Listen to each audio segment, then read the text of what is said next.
Saudara, jejak dua kampung yang tenggelam karena proyek pembangunan bendungan muncul kembali setelah kemarau melanda wilayah Banten.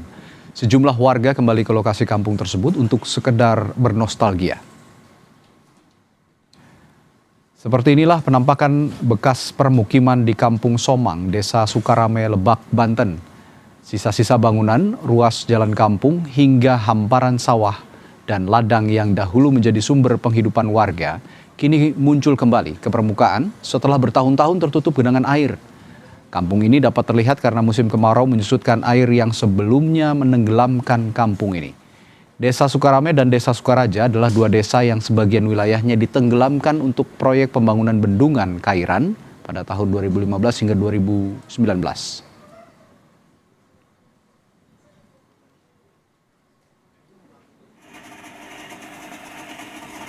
Saat proyek pembangunan bendungan, warga meninggalkan rumah mereka masih dalam keadaan utuh dan hanya mengangkut barang-barangnya.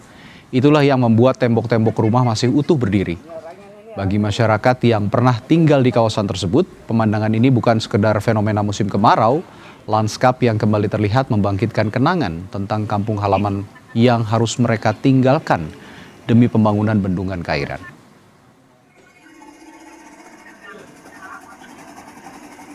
Ada banyak yang datang gitu. Dulunya warga yang di sini pernah datang lagi ke sini juga ya? Ada banyak. Banyak yang pada kesini pada main ngeliat-liat kampung gitu ya. Pada bilang sedih gitu kan. Itu kalau bahasa kampungnya nelangsa gitu kan. Dampak musim kemarau, kawanan kera ekor panjang keluar dari habitatnya dan memasuki permukiman di Palian, Gunung Kidul, Yogyakarta. Mengeringnya sumber air di kawasan Suaka Marga Satwa BKSDA Palian memicu kawanan kera berpindah ke permukiman. Kawanan primata ini bergelantungan di pohon, memanjat atap rumah, hingga masuk ke pekarangan dan tanaman warga untuk mencari makanan dan sumber air. Kera masuk kebun saya, naik dari pohon itu bambu, terus turun ke rumah, kebun. Cari air. Saudara, kemarau melanda.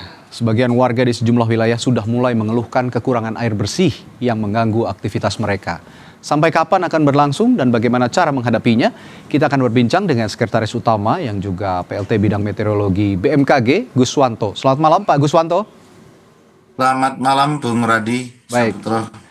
Pak Gus, bagaimana fenomena Super El Nino katanya ini ya, Super El Nino dikatakan. Ini apakah akan memuat beberapa bulan ke depan yang akan memengaruhi kekeringan atau bagaimana, Pak? Jadi untuk perkembangan saat ini El Nino itu berada pada kategori kuat dan berpotensi mencapai sangat kuat ya. Dan ini berdasarkan analisis yang kita lakukan di BMKG, kawan-kawan klimatologi, fenomena ini akan diperkirakan nantinya itu bertahan hingga Oktober bahkan berlanjut ke awal 2027. Kita perlu bedakan El Nino dengan kemarau ya. Kalau El Nino itu sendiri kan sebenarnya adalah fenomena iklim global ya, yang terjadi secara periodik akibat pemanasan suhu muka laut di Samudra Pasifik, khususnya Samudra Pasifik bagian tengah, yang nantinya kita sebut Nino 34. Sedangkan kalau musim kemarau itu sendiri kan adalah siklus tahunan normal ya, di Indonesia yang dipengaruhi oleh angin muson barat dan angin muson timur. Jadi kalau saat ini untuk kemarau itu adalah muson timur dari Australia. Nah, keduanya ini kalau berimplikasi atau bersamaan, ini akan membuat implikasi sehingga memperparah ataupun musim kemarau sehingga lebih panjang, kering, bahkan bisa ekstrim. Demikian, Bung Radi. Itu penjelasan yang mengapa ini bisa memperparah musim kemarau yang juga disertai ada fenomena El Nino itu ya, Pak Guswanto ya? Betul, betul sekali, Bung Radi. Ini jadi wilayah mana saja di Indonesia, Pak, yang paling terdampak El Nino dan musim kemarau ini? Baik. BMKG melakukan analisis dan melakukan perakiraan dampak paling signifikan itu akan dirasakan di Jawa, Bali, Nusa Tenggara Barat, Nusa Tenggara Timur, sebagian Sumatera, Kalimantan, Sulawesi, Maluku, dan Papua. ini kita prediksi puncaknya kemarau ini diperkirakan terjadi bulan Agustus atau September 2026 ini. Ya, kalau kita lihat juga Bung Radi bahwa sebenarnya kan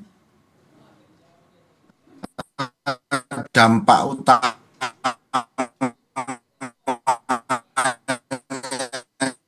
itu tadi saya sampaikan, musim keringannya itu akan meningkat ya. Nah, Sumatera dan Kalimantan ini yang akan memberikan dampak apabila terjadi kebakaran hutan dan lahan mereka di wilayah tanah gambut. Ini perlu diwaspadai. Dan kalau di Nusa Tenggara Barat, Nusa Tenggara Timur itu adalah padang rumput ilalang ya. Ini yang perlu kita waspadai. Ini akan berdampak. Kira-kira demikian. Ya, nah ini yang juga memperparah kemarau El Nino ini berdampak pada sektor pertanian, Pak Agus, bahwa sudah ada keluhan dari para petani yang menjadi daerah-daerah lumbung padi seperti di Pulau Jawa, di Bali juga, di Nusa Tenggara, di sebagian Sumatera, lalu di Kalimantan dan Sulawesi. Ini bagaimana sebenarnya sektor pertanian terdampak, terutama untuk ketersediaan air di sawah-sawah dari irigasi, Pak Agus? Betul sekali Bung Radi bahwa saat ini ketersediaan air irigasi akan menurun. Karena itu kami ya dari BMKG menyarankan menyesuaikan jadwal tanam dan penggunaan varietas tanaman yang lebih tahan terhadap kondisi kering. Nah, perlu diketahui di dalam beberapa pembahasan itu kan kemarau itu memiliki kekeringan ya maaf, itu memiliki beberapa tingkatan mulai dari kekeringan meteorologis, kekeringan pertanian, nanti akan berlanjut kekeringan hidrologis hingga nanti terakhir adalah kekeringan sosioekonomis. Nah, kalau pada saat kita berbicara di awal-awal April kemarin ya, April, Mei, Juni ya itu masih kita sampaikan kekeringan meteorologis di mana tingkat curah hujannya di bawah normal dalam satu periode musimnya. Nah, sedangkan kekeringan pertanian itu terjadi kandungan air yang mana di dalam tanah atau lengas tanah itu sudah tidak cukup lagi mendukung pertumbuhan tanaman. Misalnya tanaman akan layu atau stres air hingga mengalami nantinya gagal panen ya. Nah, yang lebih penting lagi ini kan kita kalau kita lihat saat ini itu bergerak dari kekeringan pertanian menuju kekeringan hidup, di mana ini berkaitan dengan pasokan air pada sumber-sumber air permukaan, misalkan berkurang, tinggi muka airnya mulai turun. Nah, ini yang perlu kita antisipasi ya, Bung Radi. Jadi kekeringan itu ada 4 tingkatan tadi. Nah, selain ada mengakali begitu ya, bagaimana mengganti lahan-lahan ini menjadi lahan produktif jika kekeringan melanda, ada modifikasi cuaca nggak kira-kira yang bisa dilakukan BMKG untuk misalnya menambah debit air di beberapa daerah irigasi sawah, Pak Guswanto? Ya, baik. Untuk modifikasi cuaca itu kan adalah sebenarnya suatu metode dalam rangka memberikan inti kondensasi pada awan-awan hujan. Ya. Saat ini awan-awan hujan untuk wilayah selatan ekuator itu sudah cukup jarang. Di Jawa, Bali, Nusa Tenggara ini sudah cukup jarang. Namun di wilayah-wilayah dengan curah hujan tipe ekuatorial, misalkan kita lihat di wilayah utara Indonesia, kemudian ada di Kalimantan Barat, ada di Sumatera Barat, itu masih bisa dilakukan. Ya, misalkan juga di Aceh ini masih bisa dilakukan. Karena di sana pertumbuhan awan hujan itu masih bisa terjadi, Bung Radi. Dan modifikasi cuaca ini penting untuk dilakukan dalam rangka untuk betul sekali tadi mengisi waduk untuk meninggikan tinggi muka air. Sehingga bisa tetap berputar untuk turbinnya itu. PLTA-nya bisa terjaga dan lain sebagainya. Seperti itu, Bung Radi. Baik. Dan selain irigasi yang saat ini juga cukup kering gitu ya, tidak ada air, ini juga akan rawan kebakaran hutan dan lahan. Dan moga-moga ada solusi juga ya dari BMKG ini untuk kebakaran lahan di beberapa daerah di Sumatera sepertinya masih ada titik hotspot yang bisa diakali oleh modifikasi cuaca ya. Apakah demikian atau ada mekanisme lain, Pak Guswanto? Terakhir. wilayah-wilayah yang tadi saya sampaikan, Sumatera, Kalimantan, atau Ekuator dan wilayah utara Indonesia, itu masih bisa dilakukan Oke. modifikasi cuaca.